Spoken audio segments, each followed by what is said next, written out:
Bom dia a todos. Vamos lá. Como eu falei para vocês, a gente vai iniciar agora as leis de Newton e entender o que é que causa um movimento, certo? Então, essas leis de Newton aqui, pessoal, que a gente vai analisar, ela rege todo o movimento do mundo macroscópico. O que é isso? Ela rege todo o movimento, tá, do mundo visível, seja o movimento qual for. Tá? Seja você jogando chimbra ou um satélite orbitando uma lua, tá? As leis que regem o movimento são as mesmas, tá? Você jogando bola ou um foguete decolando. Todo esse movimento é dado através das leis de Newton, tranquilo? No mundo microscópico, tá? Um mundo não visível aos nossos olhos, as leis de movimento é outra, tá? Que no caso vai ser a mecânica quântica. Alguém já ouviu falar isso em filme ou série, seja lá o que for? Tá? Normalmente o pessoal distorce um pouco e faz muito enxame. Mas no mundo quântico, as paradas que acontecem são bem mais complicadas. Lá as coisas podem atravessar a parede, o tempo funciona de uma maneira diferente, tá? Isso aí a gente estuda no terceiro ano do ensino médio, ok? Mas aqui a gente vai analisar o movimento macro, ok? Beleza, pessoal? Alguma dúvida até agora não, né? Não. Então, vamos lá. Bem, para a gente entender o conceito de movimento, tá? O que é que causa o movimento, a gente tem que analisar a força, tá? E basicamente é isso, tá? O que vai causar o movimento dos corpos são forças, beleza? Alguém falou alguma coisa aqui rapidinho? Ah, não, foi informação só. São forças, ok? E o que é uma força? Força é uma grandeza, tá? Que ou movimenta um corpo ou deforma um corpo, beleza? Força ou movimenta ou deforma, tá? A gente vai pegar só essa análise aqui do movimento, mas vocês entendam que às vezes eu não movimento o corpo, mas eu deformo ele. Isso foi causado através de uma força, tá? Então, por exemplo, você empurrando uma cadeira na sua casa, tá? Essa é uma força que causa movimento, tá? Mas você empurrando a parede, você não consegue movimentar a parede, tá? Então, essa é uma força que causa deformação. Tá? Mas, professor, como assim eu estou deformando a parede? Tá.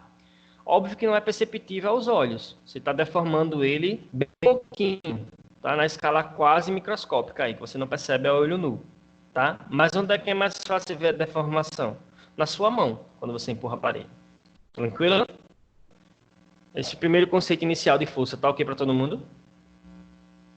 Sim. Beleza. E como eu falei para vocês, força é um vetor, tá? Para quem lembra, quem estudou vetor comigo no começo lá, lembra que uma das medidas vetoriais que a gente trabalhava era força, tá? Sem ter analisado a força ainda, a gente só entendia que ela era um vetor. Por que é um vetor? Porque tem direção, sentido e módulo, que é o valor, né? Porque eu posso fazer uma força para cima, uma força para baixo, uma força para a direita, uma força para a esquerda. Quando eu analiso a direção e o sentido, eu tenho uma grandeza vetorial. Por isso que, como eu falei para vocês, que a gente estuda muito vetores no começo, tá? Porque as coisas que a gente vai aprendendo no primeiro ano, boa parte depende dos vetores, tá? Então a gente sabe calcular vetores, né? Espero que ainda saibam. Então vamos lá.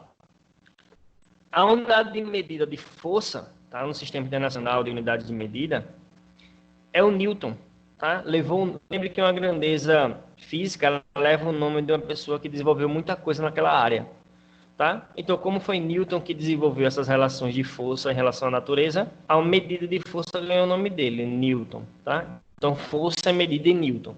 Então, tem uma força de 100 newtons, uma força de 500 newtons. Tranquilo? Essa primeira parte, conceito fundamental de força, tá ok para todo mundo? Alguma dúvida? Sim. Beleza. Então, vamos prosseguir, tá? Então, vamos lá.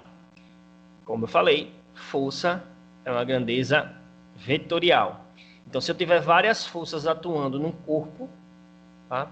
Eu tenho que achar o resultado dele através dos vetores. A gente vai chamar de força resultante, tá? Então, você vai usar alguma técnica vetorial para somar, desculpem, os vetores para saber o vetor resultante, que é o valor que a gente vai adotar nos nossos cálculos, beleza? Então a gente vai ter que voltar a somar e subtrair vetores, tá? A gente dá uma revisada nisso conforme a gente for fazendo as questões, beleza? Prosseguindo. As 3 leis fundamentais de Newton, tá? Então, um resumo aqui, pessoal, sobre Newton, só para deixar claro para vocês o quanto que isso aí foi importante, tá? Para a humanidade. Hoje em dia, os cálculos que a gente usa para lançar foguetes, satélites, seja lá o que for, depende de tudo isso aqui que ele fez, tá? Newton realmente foi um dos maiores gênios que pisou aqui no nosso planetinha, tá? Em relação a física e matemática. Ele desenvolveu toda uma matemática nova, tá? Para poder provar, tá, os cálculos, as partes teóricas dele lá. Ele calculou mentalmente as coisas, depois teve que criar uma nova matemática para poder mostrar que aquilo era real, tá? Que isso é chamado de cálculo diferencial integral. Para quem for fazer exatas aí na faculdade, vocês estudam isso durante 4 ou 5 anos e não arranha nem a superfície. Ele criou tudo isso em 6 meses, tá? Então, realmente, era um caso realmente extraordinário, tá? Só que o quanto ele era extraordinário, ele era extremamente arrogante, tá? Ele era realmente muito chato, ele se achava superior a todos, tá? E ele era bem, como é que eu posso falar assim? Bem pilantra mesmo, tá? Ele desenvolveu um trabalho com o Hulk, tá? E não o Hulk da Marvel não, tá? É o Robert Hulk, para quem viu aí a Mola com a Kevin em algum momento, tá? Ele fez um trabalho com um cara e quando o cara faleceu, ele pediu para tirar todo o nome do cara de todos os trabalhos. Realmente isso é de uma pilantragem sem igual, né? Enfim. Então, o quanto que Newton era gênio, ele era arrogante e chato, tá? Mas realmente se não fosse por ele, a gente não teria muita coisa aí do entendimento do movimento do espaço todinho, tá? Do nosso universo como um todo. Prosseguindo um pouquinho de história, né? Então, o que é que Newton provou nesses livros dele? Que qualquer movimento que fosse, tá? Tem a história da maçã caindo na cabeça dele, né? Não foi realmente assim. Ele começou a pensar sobre os movimentos quando ele viu uma maçã caindo, mas a maçã não caiu na cabeça dele não, tá? E ele percebeu que a mesma lei que fazia aquela maçã cair ali era que fazia a Lua orbitar a Terra. É uma sacada bem genial dele.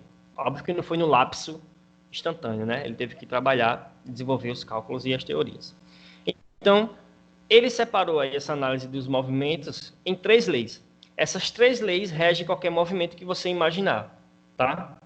Então, a gente não vai seguir a ordem, tá, de primeiro, segundo e terceiro. Eu sempre adotei, achei mais simples para estudar e para passar para os meus alunos, a gente pegar a primeira, a terceira e a segunda. Por quê? Porque a primeira e a terceira, tá, são teóricas e a segunda tem cálculo. Então é melhor mostrar toda a teoria que envolve os movimentos para depois você calcular esses movimentos. Eu prefiro assim, tá? Então vamos lá. Primeira lei de Newton, ou princípio da inércia, a lei da inércia, tá? Primeira coisa, a gente tem que saber o que é inércia antes de ler a primeira lei, certo? Então inércia, pessoal, tá? Inércia é um estado de movimento, certo? Qual é esse estado de movimento? Ou é parado, em repouso, ou em movimento retilíneo uniforme. Ficou claro isso para vocês? Ou é parado, ou é com velocidade constante em linha reta. Tranquilo? Dúvidas? Não. Pronto. Isso é inércia, tá? Eu estou descrevendo o que é inércia. E qual é essa lei da inércia?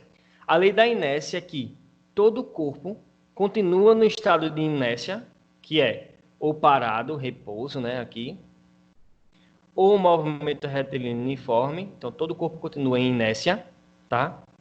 A menos que uma força altere esse estado, tá? Então todo o corpo no universo tende a ficar ou parado ou em movimento retilíneo uniforme, a menos que alguma força mude isso. Ficou claro isso? Eu dei uma resumida, tá? Tá aqui exposto para vocês, mas eu resumi para facilitar o entendimento. Por exemplo, o teclado aqui do meu computador está na mesa parado. Pode passar 1 bilhão de anos, se nenhuma força vier e mudar esse estado dele, ele vai ficar parado para sempre. Ficou claro isso? Mas quando tem uma força, minha mão aqui pegando o teclado, aí ele muda seu estado de movimento. Certo? Alguma dúvida por enquanto? Não. Não, professor. Beleza, beleza. Então, para o repouso é muito fácil, mas para o movimento também. O corpo se movimentando iria se movimentar para sempre, tá? Tá, professor, mas quando eu jogo alguma coisa, ela para. Por quê? Porque existem forças atuando ali que faz o objeto perder o movimento, tá? Se não existisse nenhuma força, como o atrito com o ar, atrito com o chão ou a gravidade puxando, tá? O corpo que você lançasse ia se movimentar para sempre. É meio complicado porque a gente não tem essa percepção palpável para a gente, né? A gente não consegue lançar um corpo e ele ficar movimentando infinitamente, porque a gente está sempre relacionando a forças de perda de movimento aqui, tá? Onde a gente vive. Mas, por exemplo, você vai para a Lua, onde não tem o ar, tá? Para impedir o movimento das coisas, a gravidade é mais fraca. Se você jogasse uma pedra, essa pedra ia se mover, tá?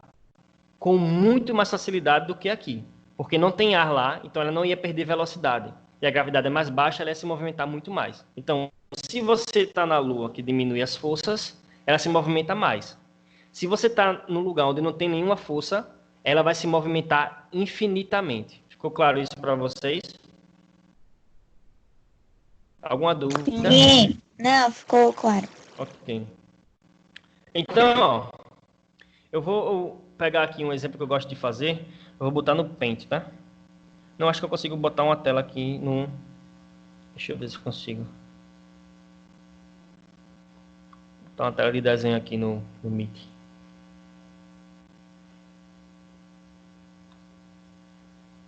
Consigo. Tá aparecendo aí? Deixa eu ver se eu consigo desenhar aqui. Se não, bota o Paint. Eita, não. Deu complicação. Peraí.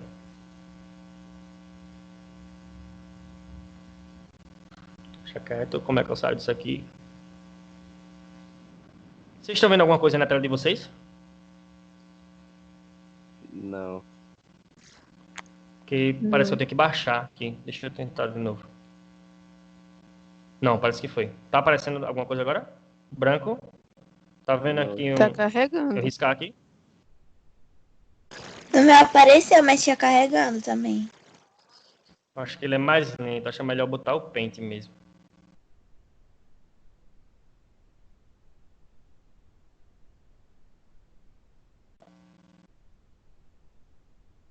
Voltou o slide. Sim. É melhor botar o Paint mesmo. Porque... Tem alguém pedindo para entrar aqui. Já foi. Vou digitar aqui. Ficou lento o desenho que eu ia fazer.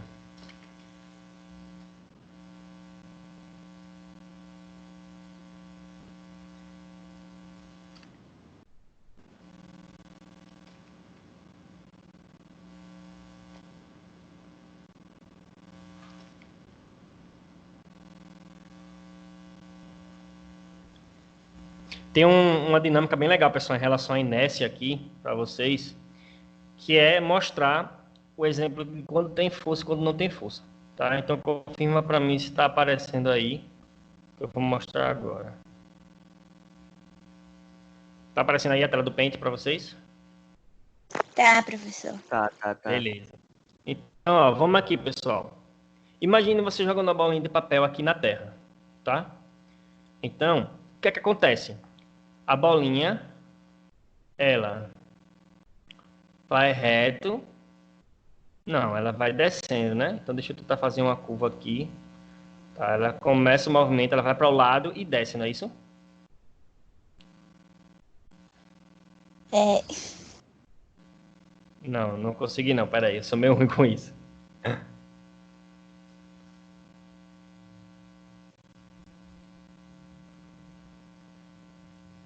Eu vou tentar fazer na mão mesmo, melhor. Aqui. Você joga uma bolinha de papel, ela faz isso, né? Vai descendo, certo? E cai. Tá dando para enxergar ou tá muito fino? Beleza. Agora, nessa situação aqui, eu tenho a situação 1, eu tenho a gravidade e o ar, certo? A gente joga a bolinha de papel, ela faz esse movimento, certo? Gravidade e o ar. A gravidade puxa para baixo, o ar faz ela parar. Beleza? Só que agora vamos tirar a gravidade e deixar o ar. O que é que vocês acham que ia acontecer? Se eu tirar a gravidade e deixar o ar. Podem falar, pessoal. Se errar, não tem nenhum problema. Como é, professor? Situação 2. Situação 2. Se eu tirar a gravidade e deixar o ar, quando eu jogar a bola de papel, o que é que vai acontecer com ela? Vocês arriscariam aí?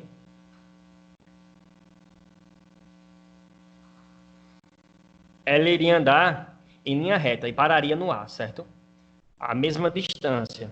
Por quê? A gravidade não vai puxar ela para baixo, mas o ar vai fazer ela parar, certo? É a força que está atrapalhando ela, a força de resistência com o ar. Tranquilo? Entenderam a diferença por enquanto? Sim. Pronto. Agora, se eu tirasse o ar e a gravidade, quando eu jogasse a bolinha de papel, o que é que ia acontecer? Na situação 3.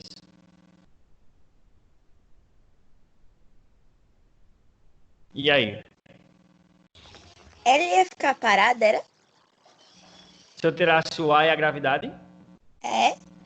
Ou ela Não, ia, porque eu ela ia joguei, eu cair? lancei ela com a força. Ela vai se Ela não ia movimentar. parar. Mas como é que ela vai se movimentar? Oi? Quem falou? Ela não ia parar? Ela não ia parar de se movimentar, ela ia andar até o infinito. Ela nem ia descer e nem ia parar, porque não tem nenhuma força mudando ela.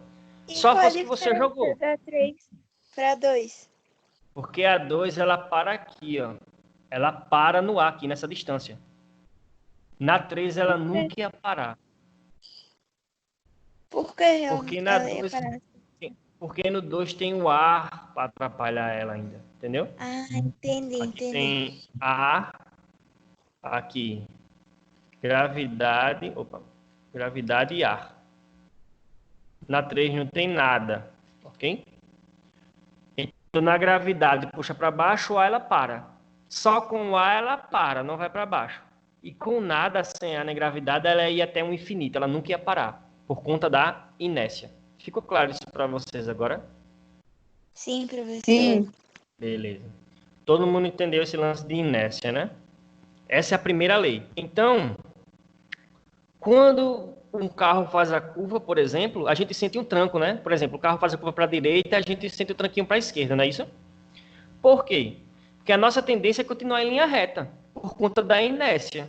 Então, quando ele faz isso para a direita, a nossa tendência é continuar. Então, quando ele vai para a direita, para a gente continuar em linha reta, seria como se fosse indo para a esquerda. Entenderam? Sim. Sim. Beleza. E o que mede a inércia? O que mede a inércia, meus jovens, é a massa. Quanto maior a massa de um corpo, maior a inércia. Beleza? Tá claro isso para vocês? Sim, Quanto professor. maior o corpo, maior a inércia. Então, o que é mais fácil de movimentar? Tá? Um avião, você empurrando, lógico, né? Um avião ou uma bolinha de papel? Uma bolinha de papel. Porque o avião tem uma massa muito maior, a inércia dele é muito maior. Ou seja, a tendência dele de ficar parado é maior. Tá? O que mais? Se eu tenho um caminhão andando a 50 km por hora, e eu tenho uma bolinha de papel andando a 50 km por hora, o que é mais fácil parar? A bolinha de papel é do mesmo jeito. Porque ela tem uma massa menor, tem uma inércia menor. Ou seja, a tendência dela de continuar o movimento é menor. Ficou claro isso para todo mundo? Todo mundo entendeu tudo sobre inércia? Sim. Sim, professor. Beleza. Tá? Então, nós temos duas situações. Quando a força resultante é zero, tá? Ou não tem nenhuma força, ou as forças que atuam se cancelam, aí dá zero. Tá? Eu tenho a velocidade constante, que é o estado de inércia. Tá? Ou a velocidade é zero, ou ela é constante. Ok? Ficou claro isso? Não, repete aí, professor, por favor. Vamos lá. Quando eu não tenho força no corpo, ou as forças que atuam nele dá zero, vão se subtraindo e dá zero, né? Eu tenho duas situações, tá? A velocidade é zero, ou seja, ele está parado, que é um dos estados de inércia, né? Parado. Ou a velocidade é constante, que é um movimento retilíneo uniforme, ok? Então Certo, aqui é obrigada. zero, aqui é diferente de zero. Mas esse diferente de zero significa que ele está em movimento, mas ele não muda a velocidade, que é um estado de inércia, tá? Então, se a gente está no estado de inércia, a gente não percebe o movimento. Então, não importa a velocidade. Se a velocidade não mudar, a gente está em inércia e não percebe o movimento. E esse foi um grande fator, tá, para a gente não ter colocado antes o movimento da Terra. Estou falando assim, quando a galera discutia isso, lógico, né? Quando o pessoal discutia isso, a galera falava: eu tô aqui, ó, tô aqui, o chão não está se movimentando. Por que é que a Terra se move, então? É porque a gente está no estado de inércia junto com ela. E a gente não percebe esse movimento. Entenderam? A Terra Sim, se movimenta a 30 quilômetros por segundo. A cada segundo que passa, a Terra anda 30 quilômetros no espaço. Ou seja, é uma velocidade relativamente alta, né? Em um segundo anda 30 quilômetros, porque a gente não percebe, porque está no estado de inércia. Tranquilo? sim, No avião também, né? Você, para quem já viajou de avião, o avião está lá, velocidade 800 quilômetros por hora, um exemplo. Mas se ele não mudar, você faz o que você quiser. Você come, você dorme, você joga bola, você vai no banheiro, você faz o que você quiser no avião. Só quando ele muda a velocidade, ele sai da inércia. Aí a gente percebe que é a turbulência, né? Tranquilo? Então fechou a inércia, né? Vamos lá. Vamos para a terceira, beleza? Depois a gente volta para a segunda. Como eu falei, a segunda é cálculo. Tá? Então vamos lá. A segunda lei de Newton. Ação e reação. Já ouviram falar nessa lei aí? já. Só que normalmente o pessoal traz por recalque, né? Mas é bem assim, tá? Vamos trazer para o movimento e ver como ela funciona de verdade. Bem, Newton observou o seguinte também, tá? Que para toda ação que existir, tá? Para toda força que agir, vai ter uma que vai reagir, certo? Toda. Mas toda força que agir no universo, vai existir uma que vai reagir. Por enquanto aí ficou claro para todos? Sim, Pronto. professor. Oi? Pode falar. Não, só para dizer que ficou claro mesmo. Ah, tá. Uhum. Bem, só que ela não reage de qualquer maneira, tá? Ela reage de uma maneira específica. Foi isso que ele desenvolveu aí nas leis dele, tá? Mais uma vez reforçando para vocês. Na ciência, quando a gente falar de lei, seja na química, na biologia ou na física, quando a gente falar de lei, é porque isso sempre vai acontecer, beleza? Isso aqui não falha, tá? Lei de qualquer coisa, lei de Newton, lei de Faraday, lei de Snell na física, é porque aquilo sempre vai acontecer dentro do parâmetro. Como assim o parâmetro, professor? Eu não falei que a lei de Newton é do mundo macro? Se sair do mundo macro, a lei não vale mais. Significa que ela está errada? Não, porque a gente já saiu do parâmetro dela. Só isso, beleza? Então isso sempre vai acontecer. As forças elas reagem de uma maneira bem específica, tá? Essa reação, tá? Para toda força que agir, vai ter uma que vai reagir. Ela reage com o mesmo valor, ou seja, a mesma intensidade, tá? Tem o mesmo valor, tem a mesma direção, tá? Só que o sentido é oposto. Professor, qual é a diferença de sentido e direção? Direção é inclinação, tá? Vertical, horizontal. E o sentido, para onde está indo? Se é para cima, se é para baixo, se é para direita, se é para esquerda. Tranquilo? Então, mesmo valor, mesma direção, sentido oposto. Tem alguém pedindo para entrar. Tá? Então, preste atenção. Quando você bate na mesa, você fez uma força para baixo na mesa, certo? Como reação, a mesa faz uma força para cima. com o mesmo valor que você bateu nela. Ficou claro isso? Sim. Pronto. Então, aqui o exemplo aqui, né? As forças. Eu tenho a força agindo, o menos F aqui reagindo, tá? Mesmo valor, né? O tamanho deles são iguais aqui na força. Mesma direção, os dois estão na horizontal, só que um está para a direita e outro está para a esquerda. Sentido oposto, tá? E anote o que eu estou dizendo agora. É por isso que o universo se movimenta. É por isso que as coisas se movimentam, por conta da ação e reação. Tudo que você imaginar só se movimenta por conta disso. Tá? Então, vamos imaginar as coisas simples. Quando a gente pula, a gente empurra a terra para baixo. Como reação, a terra empurra a gente para cima. Quem tem mais massa, a gente ou a terra? A terra. Então, a inércia da terra é maior, então ela não sente o efeito do movimento. Quem sente o efeito do movimento é você que tem uma massa menor. Então, você empurra a terra para baixo, ela nem sente, mas você vai para cima, pela reação da terra, do chão. Dúvidas? Não.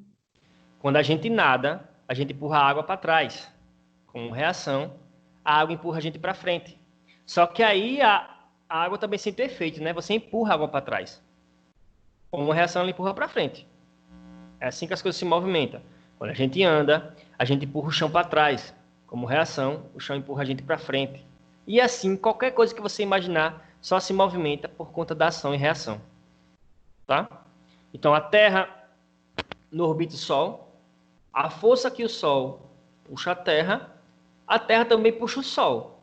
Só que se você comparar a massa dos dois, a massa do Sol é muito maior que a da Terra. Então, quem sente o movimento? A Terra que fica orbitando. Terra e Lua. A força com que a Terra atrai a Lua é a força com que a Lua atrai a Terra.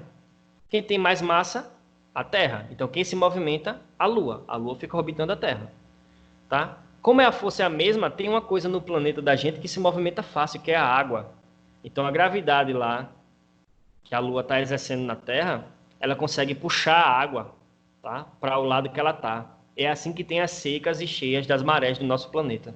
Já ouviram falar nisso, né?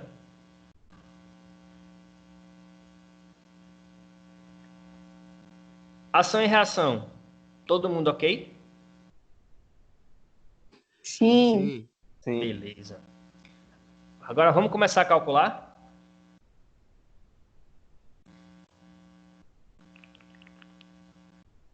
A segunda lei de Newton, envolve o cálculo fundamental dos movimentos, tá?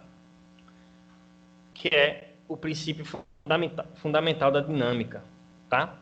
Então, para quem assiste Flash, sabe muito bem do que eu estou falando, tá? A força resultante, pessoal, a força que atua no corpo, o resultado dela é igual a massa vezes a aceleração do corpo, beleza? Então, força é massa vezes aceleração, tranquilo? Essa é a nossa equaçãozinha fundamental aí, ok? O que é que vai mudar aqui são as forças que estão atuando no corpo, tá? Então, a gente vai estudar algumas forças específicas na natureza, tá? Mas a fórmula final de saber o movimento, ou a massa, ou seja lá o que for, é força resultante é massa vezes aceleração. Certo? Tranquilo por enquanto? Alguma dúvida na Sim. equação? Não. Não. Então, vamos lá. Então, a massa, tá? A unidade de medida vai ser o quilograma, certo? A massa tem que ser em quilograma. Se está em grama, você transforma. Como? 1 quilo, o K, 1 quilo qualquer coisa, é 1000 dessa coisa. Tá? Então, 1 quilograma são 1000 gramas. É aí que você converte. Certo? A força, como a gente falou, é medida em Newton. N. Beleza? E a aceleração, vocês trabalharam muito com aceleração aí, né? Metro por segundo ao quadrado. Então, o que é um Newton de força?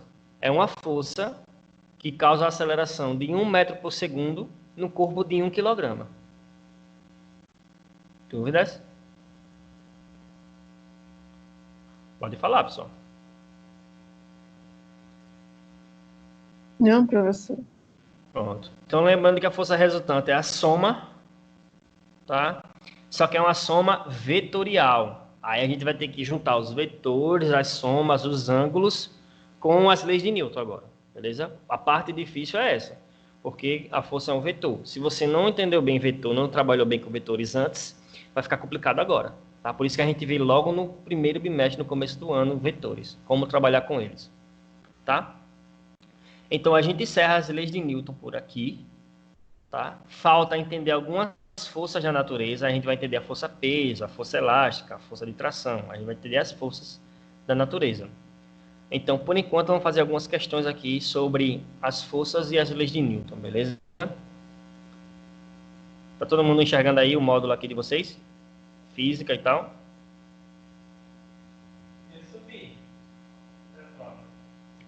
Deixa eu pegar aqui, se está pequeno ou não. Tá pequeno, pessoal, tem que aumentar um pouquinho, né, para vocês enxergarem. Tá? É a página 6, questão 1, beleza?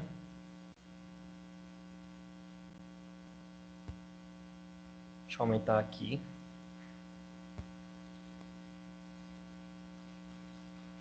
Espera aí que travou para mim. Ok, vamos aqui. Em determinado instante, vamos lá. Todo mundo enxergando? Tá ok? Sim. Vamos lá. Em um determinado instante, um corpo fica sujeito a duas forças perpendiculares entre si, de módulo F1, 12 newtons, e F2, 5 newtons. Então, tem duas forças perpendiculares. Desculpe. Qual é o módulo da força resultante que atua no corpo? Ele está dizendo que é 13. Como é que eu sei que é 13? O que são forças perpendiculares, pessoal? Alguém lembra?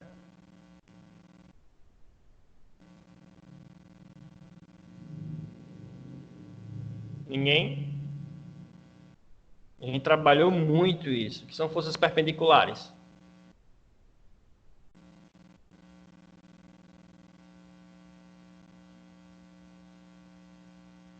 Ninguém? Então, vou mostrar aqui no desenho, tá? Deixa eu compartilhar aqui o Paint agora. Para a gente fazer esse cálculo juntos aqui. Forças perpendiculares é que formam um L, lembram? Um ângulo de 90 graus, certo? Perpendicular forma um ângulo de 90 graus, beleza? Então, quando forma um ângulo de 90 graus, quem lembra como é que calcula a soma dos vetores? Através do... Ninguém? Lembra mais nada? Alguém pediu para entrar aqui. Ah, já foi admitido. Perpendicular, pessoal, é o teorema de Pitágoras, certo? Então, a força resultante ao quadrado é igual a força 1 ao quadrado mais a força 2 ao quadrado, certo? Soma de vetor. A força 1, não lembro se era o 5 ou era o 11, ou era o 12, sei lá. Deixa eu olhar aqui de novo. 12, tá? 12 ao quadrado, beleza? Então, vamos fazer aqui a continha. 5 ao quadrado é 25, 12 ao quadrado é 144, certo?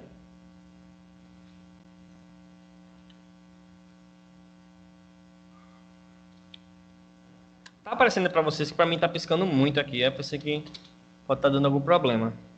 Tá normal aqui. Normal? Beleza.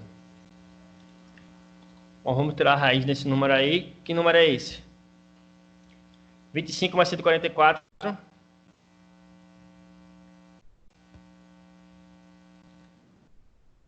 lá, vou dar adiantada que nossa aula já vai acabar, né? Força resultante é igual a raiz de 169. Qual é a raiz de 169? 13. 13 newtons, beleza? E é assim que eu acho a força resultante de forças perpendiculares. Então já sabe, força perpendicular formou o L, ângulo de 90 graus, teorema de Pitágoras. Beleza? Força resultante, só fazer lá, dá 13. Tranquilo? Aí na letra B, vou compartilhar de volta para a gente fazer juntos.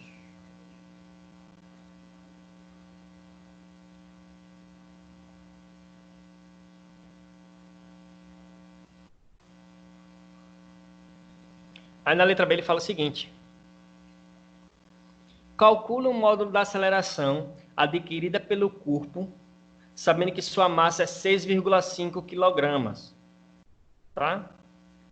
Então, rapidinho, nós temos só 4 minutos. Então, ó, eu tenho a força que é 13, eu tenho a massa que é 6,5. Força é massa vezes aceleração, certo? Então, a aceleração é a força sobre a massa, beleza? Então, é 13 dividido por 6,5. Quanto é 13 dividido por 6,5? 2. 2 metros por segundo ao quadrado. É a aceleração que o corpo adquiriu com essa força, tendo essa massa. Beleza? Alguma dúvida sobre os cálculos? Não. Vamos para a teoria. Só para fechar, 3 minutos ainda. Um bloco de massa de 5 kg desloca-se em movimento retilíneo e uniforme, MRU, sobre a ação de um sistema de forças. O que podemos afirmar a respeito da resultante das forças que agem nesse bloco? Então vamos lá. Primeira coisa, a informação que tem que pegar é o movimento desse corpo. Movimento retilíneo uniforme, pessoal. Primeiro, se está em movimento retilíneo uniforme, ele está em qual estado de movimento? Quem lembra o nome? Inércia. Inércia. Então, se ele está no estado de inércia, não tem nenhuma força atuando nele. Lembram disso? Sim. Ou não tem nenhuma força, ou as forças que agem é nula. Elas se cancelam. Então, o que podemos afirmar a respeito das forças resultantes? Que são nulas. Por quê? Porque ele está em movimento retilíneo uniforme. Então, está no estado de inércia. Por isso que as forças são nulas. Dúvidas? Não. Então, a gente tem que analisar a ação e reação, se está em inércia ou não, e se não tiver, a gente usa a segunda lei, que é força é igual a massa de aceleração. E assim a gente consegue descrever e analisar qualquer tipo de movimento, certo? Eu vou passar questões sobre esse capítulo, tá, para vocês. Para quem não tem um módulo, eu vou colocar lá no link com o valor das questões, lá enfim, o print da questão, né? Para quem não tem um módulo. Vocês pratiquem. Na próxima aula a gente responde mais questões e analisa as forças que agem na natureza, tá? As forças específicas para os movimentos. Tranquilo? Então vou encerrar essa gravação também, vou postar lá no site para vocês assistirem, para quem tiver com dúvida, para assistir quando quiser. Beleza? Então vou encerrar a gravação aqui agora.